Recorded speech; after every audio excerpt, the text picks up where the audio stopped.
Apa kata Ustaz? Apa kata Ustaz? Apa kata Ustaz? Apa kata Ustaz? Apa kata Ustaz? Assalamualaikum warahmatullahi wabarakatuh. Assalamualaikum warahmatullahi wabarakatuh. Mau tanya gini, Bib, ini yang membuat pikiran saya bingung. Semua tahu bahwa termasuk iman kepada Allah, percaya adanya qada dan qadar.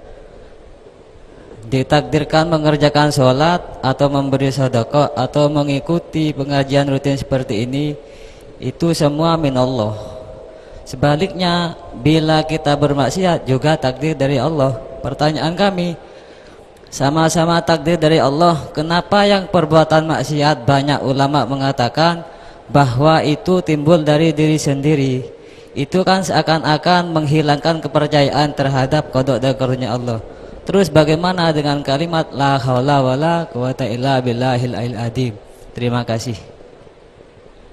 Jadi begini, takdir itu adalah wewenang Tuhan.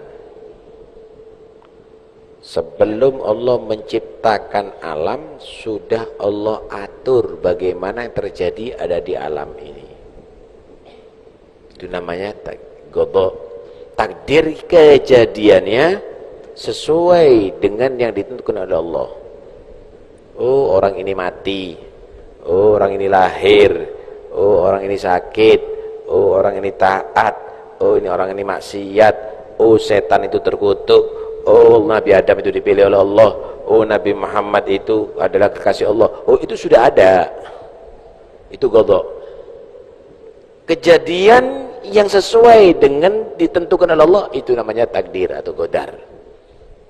Paham ya? Itu wewenang Tuhan. Itu wewenang Tuhan.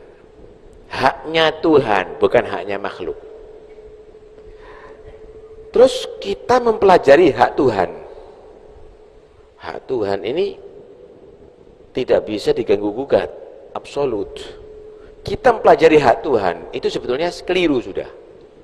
Kenapa Tuhan melakukan ini? Ya saya karep ya. Innallaha yaf'alu ma yurid. Innallaha yaf'alu ma yasha' fa'alun lima yurid dan seterusnya. Saya karep ya. Dong itu hanya Tuhan kok. Kalau kita mempelajari ilmunya kita, berarti kita sesuaikan dengan pemahaman kita. Jadi Tuhan jangan disesuaikan dengan pemahaman kita, maksudnya kita gimana caranya memahami yang sudah begitu kejadiannya. Sama dengan misalnya gunung meletus, itu Allah meletuskan itu gunung. Kita ilmoni, gimana peletusan gunung itu? Kita ilmoni. Oh, itu dari gini, oh dari gini, oh dari gini, oh dari gini, oh dari gini. Itu ngilmoni namanya. Bukan berarti ya bukan Tuhan kalau gitu. Gunungnya meletus sendiri kalau gitu. Ya itu namanya bodoh gitu. Wewenang Tuhan bukan untuk dibahas. Tapi bagaimana caranya kita mencerna, disesuaikan kita memahami itu semuanya. Sama dengan gunung meletus tadi itu. Oke? Sekarang kita akan berbicara tentang takdir sesuai dengan pemahaman kita supaya tidak salah. Oke? Allah Subhanahu wa taala memberikan kepada manusia ini kemampuan. Allah ini memberikan kepada manusia itu adalah kemampuan. Di sini misalnya ada air, di sini ada khamr. Kamu dikasih kemampuan bisa minum air. Kamu juga dikasih kemampuan bisa minum khamr. Yang ngasih kemampuan siapa? Allah. Air, khamr ini adalah juga makhluknya Allah. Kan gitu. Kamu minum air itu kemampuan dari siapa? Kamu minum khamar kemampuan dari para siapa? Allah. Paham ya? Cuma manusia itu dikasih ikhtiar.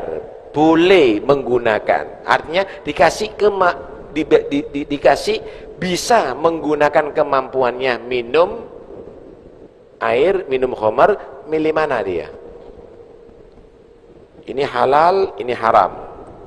Dia milih yang halal. Bagus. Kemampuan tadi digunakan untuk milih halal. Kemampuan digunakan untuk minum khamar, berarti jelek. Lah, menggunakan kemampuan yang Allah berikan kepada manusia itu kasab, itu yang dihitung orang ini salah atau orang ini benar. Itu yang disebut ikhtiar. Paham nih ya? Kamu dikasih kemampuan bisa membawa pisau. Kamu bisa gunakan menyembelih kambing, dikasih kemampuan. Kamu bisa juga untuk membunuh manusia, dikasih kemampuan oleh Allah. Nah, kamu gunakan untuk apa kemampuan ini? Yang baik atau yang jelek? Nah, ketika kamu menggunakan yang jelek, kamu taat. Kenapa?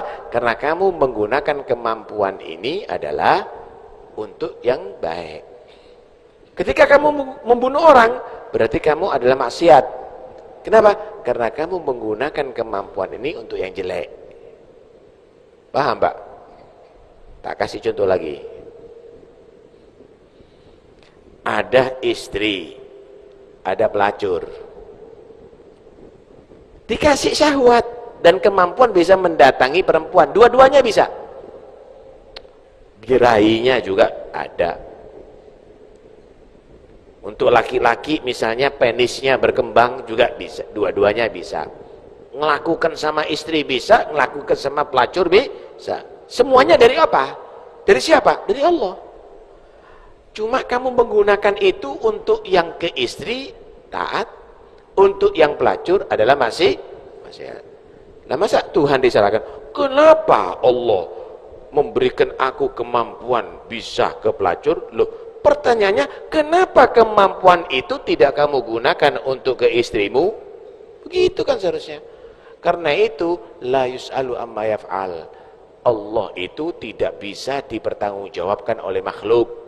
Tapi makhluk yang harus bertanggung jawab kepada Allah. Karena itu Anda yang harus ditanya, kon takei bisa berbuat taat kok kamu gunakan untuk berbuat maksiat? Begitu seharusnya. Paham ya? La haula wala quwata illa billah. Iya. Kalau Anda bisa berbuat taat, jangan sok. No, aku melakukan sholat. Aku melakukan ibadah kepada Allah. Itu kemampuannya kamu itu bisa melakukan ibadah dari siapa? Kaki kamu ini tidak akan bisa bergerak kalau nggak diizini oleh Allah. Mata kamu itu nggak bisa baca Quran, melihat Quran kalau tidak diizini sama Allah. Mulut kamu tidak bisa membaca satu huruf pun kecuali kalau diizini oleh Allah. La haula, nggak ada daya, wala quwata, nggak ada kekuatan illa billah kecuali karena kehendak Allah. Sehingga tidak ngaku-ngaku tok. Ya, kamu menggunakan itu untuk taat. Alhamdulillah. Anak matanya dikasih bisa ngelihat. Banyak teman saya yang matanya buta. Ada sebagian orang matanya buta, tapi aku bisa melihat. Alhamdulillah. La haula wala quwata illa billah. Kalau enggak pertolongan Allah enggak bisa aku baca ini.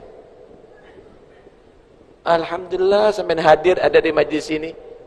Banyak yang kakinya juga bisa jalan tapi enggak hadir di majlis ini. Tapi sampean bisa ada di sini. Kenapa?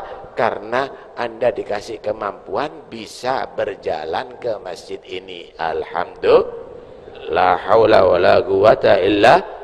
Sehingga kalau berbuat taat jangan sombong.